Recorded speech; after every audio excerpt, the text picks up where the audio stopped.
Welcome back to New Rockstars. I'm Erik Voss, and the Falcon and the Winter Soldier's first episode ended with a real slap in the face to Sam Wilson and everyone who knows what Captain America is supposed to look like. Not this guy. After handing over the shield in good faith to government authorities for storage in Cap's Smithsonian Museum exhibit, Sam watched in horror as that same government just trotted it back out on this prize pony, John Walker, Captain Free Boat Shoes meme. Yeah, we all threw up in our mouths a little bit when this new Cap appeared, but hey, let's not take it out on actor Wyatt Russell himself. He's a cool dude. He's just playing a character that we're meant to hate with a fiery passion. That takes skill. But I'm gonna explain who exactly this new Cap really is in the Falcon and the Winter Soldier, and how, when you examine clues in the end credit sequence and elsewhere, this replacement Cap is actually going to be revealed as every bit a true Captain America as Steve Rogers was intended to be. Yeah, hot take coming. So this new Cap is named John Walker, and his name has appeared on various Cap is Back propaganda posters, in-show promo footage, and in the end credit sequence. In the comics, John Walker is a soldier who gets enhanced by the Power Broker and hosts rallies pitching himself as Super Patriot, a replacement Captain America. Alongside a crew of bold urban commandos, or Buckies, Walker stages fake attacks on himself from Cap loyalists just to try to make him look more legit, and it ends up kind of working because Steve Rogers confronts him directly, but eventually has to step away from the Captain America title after disagreements with the government. So then the government takes back the title. They pass on Falcon Sam Wilson, doubting the country is ready for a black Captain America, and then they decide to make John Walker the new official Captain America. During this time, Walker actually gets trained by Taskmaster to copy Cap's fighting style, and he goes on to keep the Cap title for 30 issues. This guy goes nuts. He brutally kills his enemies, and eventually the US government turns Walker into a new figure named US Agent. And yeah, you can already see how a lot of this is being paralleled in what we know about the Falcon and the Winter Soldier. Walker hosts patriotic rallies at football games, his uniform matching the red stripes across the chest of the US Agent uniform. He carries a gun on his hip, suggesting he is not as hesitant to take lives as Steve Rogers was. Clay Bennett is playing a character many believe is Battlestar Lamar Hoskins, one of Walker's bold urban commandos in the comics. And we see the government lying to Sam, telling them donating the shield to a museum was the right thing to do, just to go behind him and give it to a guy who looks like Steve Rogers. And Taskmaster is showing up in Black Widow, which we have speculated might have some crossovers with the Falcon and the Winter Soldier. Now, the words Power Broker is watching appear in the end credits, a major clue that Marvel's Power Broker, Carl Malice, or maybe he's going to be given a different identity since the name Carl Malice showed up in the Netflix Defenders universe in Jessica Jones, some Power Broker could be coming into play. And in addition to enhancing John Walker and Lamar Hoskins, Power Broker also goes on to experiment on Joaquin Torres, making him the new Falcon, taking over after Sam takes over Cap's title. And now Joaquin Torres is in this series as well. He's Sam's mission partner, sticking his nose into Sam's Red Wing tech. Additionally, we see the text, according to Thaddeus Ross, all information regarding the Enhanced Humans Act has been reported to be classified by Major Donovan of Special Unit blah blah blah blah blah. Thaddeus Ross also returning in Black Widow. This guy was Secretary of State back in Civil War, and the Avengers really pissed him off during Civil War and in Infinity War when Rhodey hung up on him.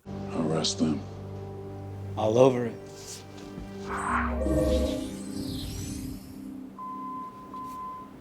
That's a court-martial. Boom! You're looking for a very short stay in Washington, D.C.? Thanks to Policy Genius for sponsoring this video. If you have family members who depend on you, you need life insurance. If I was gone tomorrow, not only would the world be without a preeminent expert on zooming and enhancing random pictures hanging on the walls of MCU scenes, but my dependents would also be without my financial support. If life insurance is so essential, why is buying it so complicated? Well, Policy Genius asked themselves that question. They started a company that reinvented the process from start to finish. Policy Genius lets you compare life insurance rates and save 50% or more in the process. That means more cash to put toward the things you care about, like replica paintings from the walls of MCU scenes. Policy Genius is an insurance marketplace, not an insurance company. They get you personalized quotes from top companies in minutes. With Policy Genius, you can easily apply online to compare your quotes all in one place. And Policy Genius doesn't add on those extra fees. You could save $1,300 or more per year by using Policy Genius to compare life insurance policies. You can save 50%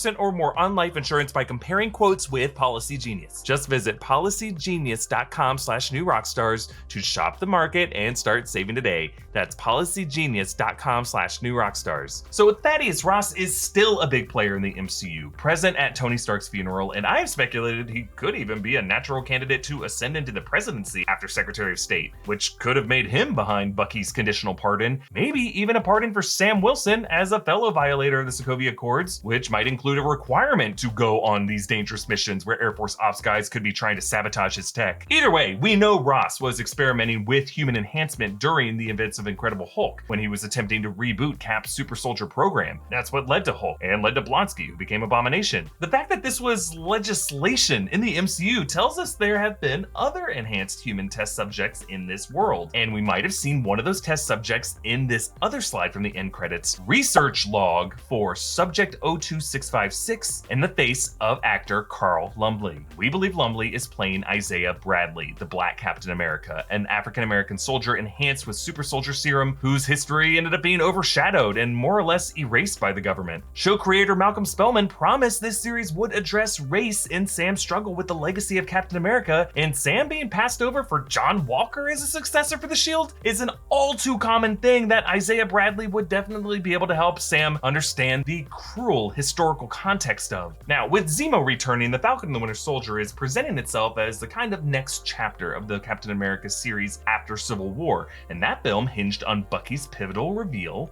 Because I'm not the only Winter Soldier.